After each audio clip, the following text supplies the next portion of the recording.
Assalamualaikum warahmatullahi wabarakatuh.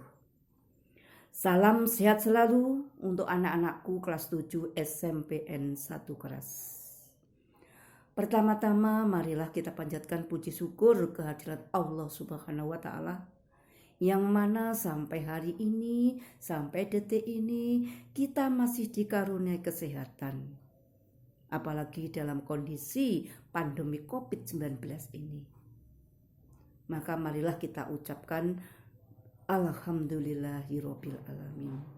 Dan marilah kita berdoa mudah-mudahan pandemi COVID-19 ini segera enyah dari bumi pertiwi Indonesia ini. Anak-anakku yang saya sayangi, dalam kegiatan MPLS kali ini saya akan memberikan materi tata krama. Istilah tata krama, saya kira anak-anak sudah tidak asing lagi.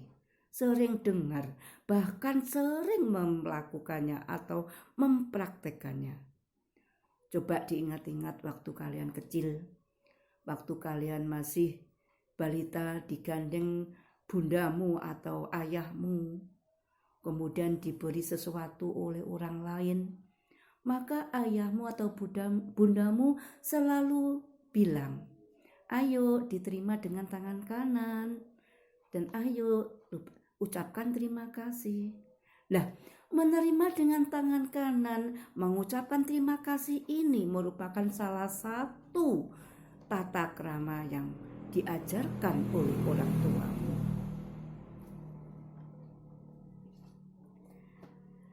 Nah, kita diciptakan Allah di dunia ini, ditakdirkan sebagai makhluk individu dan juga sebagai makhluk sosial.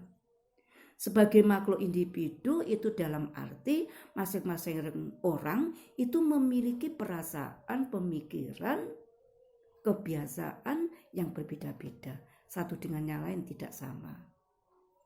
Kalau manusia diciptakan sebagai makhluk sosial, itu artinya kita tidak bisa hidup sendiri. Kita tidak bisa memenuhi kebutuhan kita sendiri. Namun, kita harus selalu berinteraksi, bersosialisasi dengan orang lain. Agar dalam berinteraksi atau berhubungan dengan orang lain tersebut, tercipta situasi yang enak, nyaman, menyenangkan, maka dibutuhkanlah yang namanya etika atau aturan dalam pergaulan. Etika atau aturan dalam pergaulan inilah di dalam masyarakat diberi nama tata krama. Sehingga tata krama memiliki arti kebiasaan yang mengatur sikap sopan dan santun di dalam pergaulan. Nah, kalau diuraikan atau dikelompokkan, sopan santun itu sebetulnya hanya mencakup dua hal, yaitu santun dalam berucap atau bicara atau berkata, dan dua, santun dalam bersikap atau berperilaku. Jadi tata krama itu hanya membahas seseorang itu harus santun dalam berucap dan santun dalam bersikap. Nah, marilah materi ini kita jabarkan satu persatu. Santun dalam berucap yang harus kamu perhatikan yaitu satu, kita tidak boleh atau kita harus selalu mengupayakan ngomong tidak kasar atau kotor atau misuh. Saya sering kali mendengar waktu tatap muka, anak-anak ada masalah sedikit gitu aja langsung bosok kromonya muncul yang menyebutkan, aduh macam-macam lah pokoknya. Nah, kalau telinga ini tidak pernah mendengar kata kotor atau misuh seperti itu, rasanya aduh panas gitu. Namun kalau anak-anak itu sudah terbiasa, ya sudah, santai saja, atau malah Kadang teman-temannya malah tertawa. Nah, inilah tradisi atau kebiasaan kata miso inilah marilah kita tekan, kita upayakan tidak muncul lagi, tidak keluar lagi dari mulut kalian semua. Sebetulnya bisa. Lah, lebih enak kalau kamu kecewa atau tersinggung, ucapkan ya Allah. Misalkan kamu enak-enak duduk, kemudian gak sengaja temanmu bercanda, akhirnya nyenggol badanmu. Gak usah miso, langsung ya Allah, aduh loro lu. Atau astagfirullahaladzim. Itu kan enak. Selain enak didengar, kamu mengucapkan Allah, astagfirullah, itu mendapat pahala.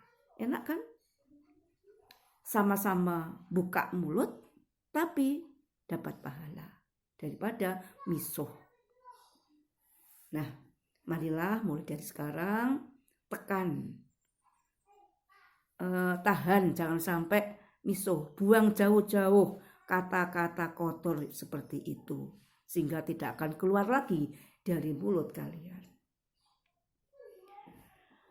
Santun berucap yang kedua yaitu kalau kita ngomong upayakan jangan sampai menyinggung perasaan orang.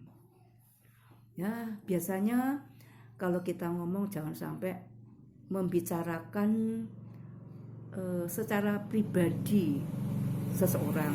Misalkan anak itu hitam, ya janganlah dipanggil black atau hitam, si hitam, jangan. Atau jeliteng, ya janganlah. Itu semua takdir Allah.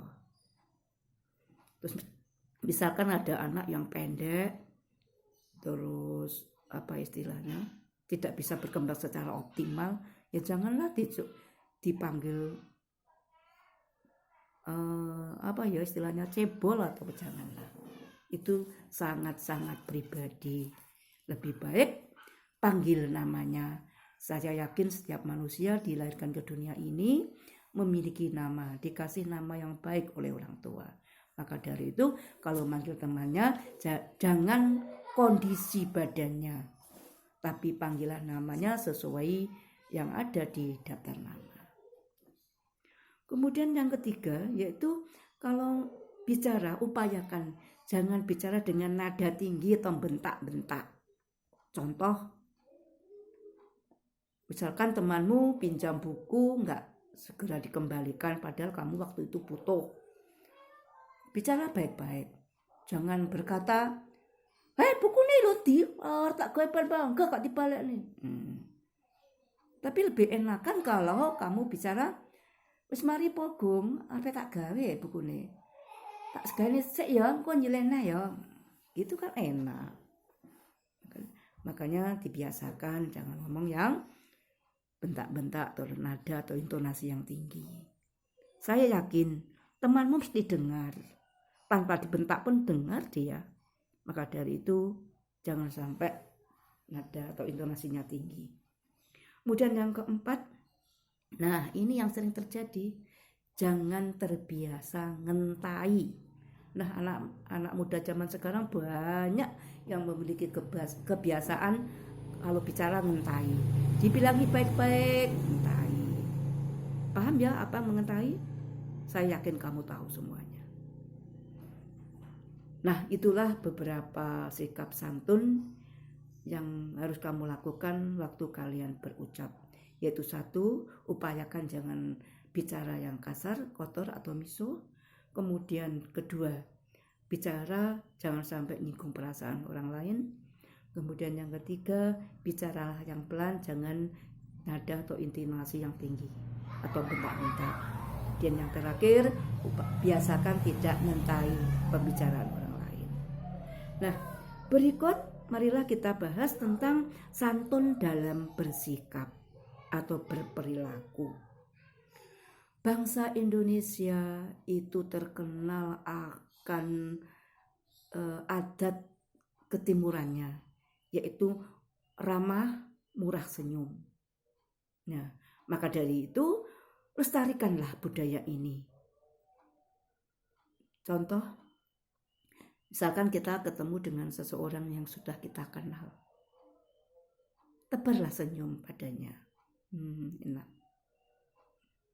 Enak kan?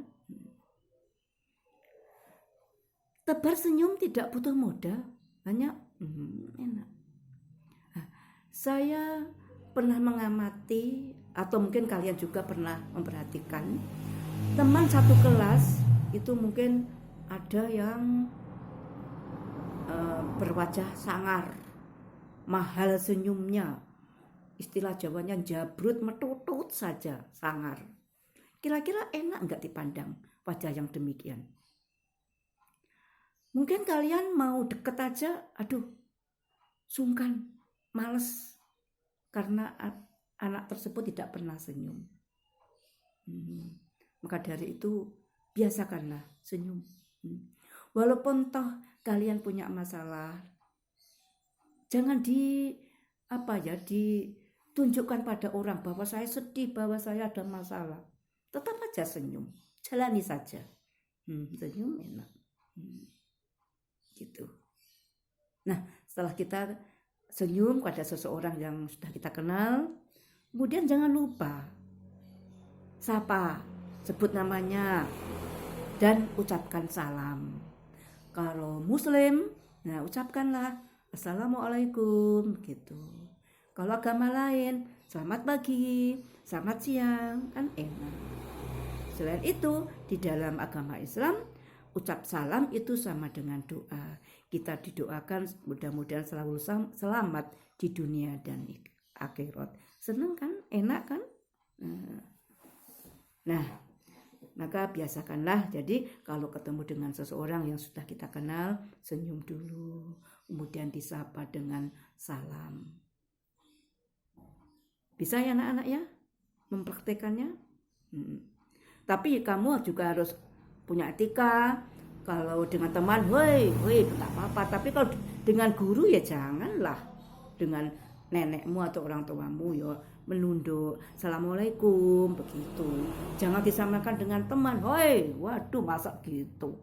Gak sopan itu ya. Sama-sama menyapa, tapi tidak sopan, tidak pada tempatnya. Kalau dengan teman gak apa-apa menunjukkan kalian akrab. Tapi kalau dengan orang yang lebih tua, guru, harus sambil menunduk mengucapkan salam. Assalamualaikum Bu, Assalamualaikum Pak, gitu. Nah, kemudian kalau diberi sesuatu oleh seseorang, jangan lupa selalu ucapkanlah terima kasih. Ucapan ini kelihatan sepele, tapi sangat-sangat bermakna, menunjukkan pribadimu. Kalau kalian terbiasa mengucapkan terima kasih, itu menunjukkan bahwa kalian memiliki pribadi yang luhur. Maka biasakan. Kemudian kalau kalian minta bantuan, pertolongan dari teman, tolong kalimatnya disusun yang enak. Awalilah kalimatmu dengan kata tolong.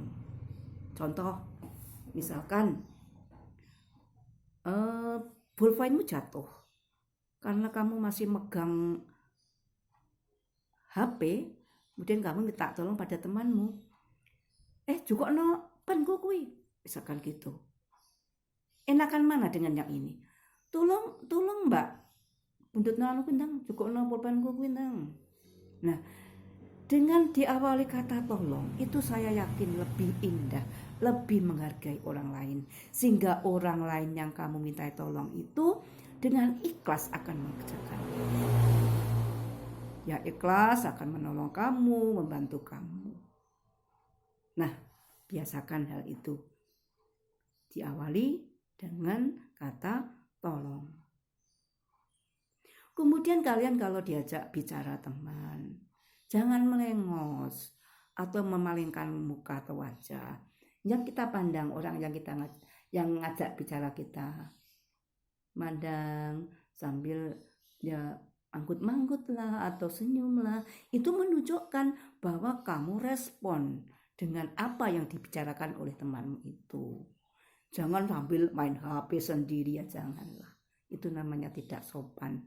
Jadi kalau diajak bicara teman, pandang orangnya, kayak merasakan apa yang dirasakan orang yang ngajak bicara itu, jangan disambi main HP. Ya. Kemudian berikutnya yaitu kalau ada temanmu sedang asik berbicara berdua, kemudian kamu ingin ngajak ngomong salah satu di antara mereka, jangan potong pembicaraannya. Tunggu sebentar. Perhatikan dulu.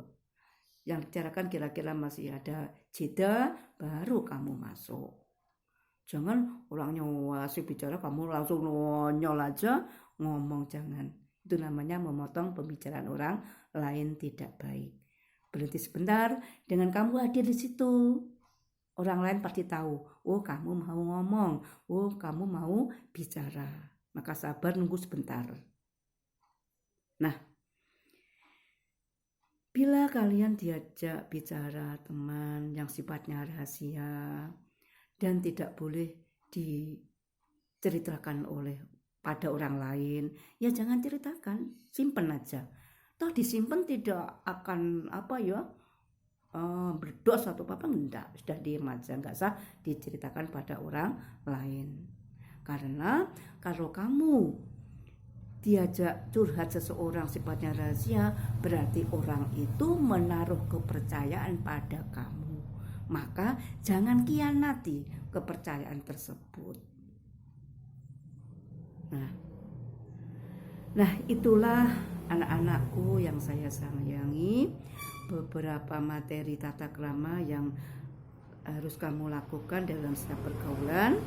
Jadi di sini saya akan menjelaskan kesimpulan dari materi MPLS tata krama ini. Kesimpulan tata krama hari ini yaitu bersantunlah, atau kesantunan seseorang itu bisa kita lihat dari ucapannya, dari sikapnya. Maka dari itu bersikaplah selalu sopan santun dimanapun dan kapanpun kamu berada, supaya hidup orang lain terasa nyaman, tentram, sehingga tidak terjadi perselisihan atau pertengkaran atau permusuhan. Nah, di akhir kegiatan MPLS ini saya akan memberikan satu tugas pada kalian. Tolong simak baik-baik. Sebutkanlah 5 perilaku sopan yang harus kamu lakukan sewaktu kalian naik kendaraan atau bersepeda di jalan. Nah, sekian materi MPLS tata krama hari ini. Semoga bermanfaat dan anak-anak bisa menjalankan atau mengamalkannya dalam kehidupan sehari-hari. Salam sehat selalu. Wassalamualaikum warahmatullahi wabarakatuh.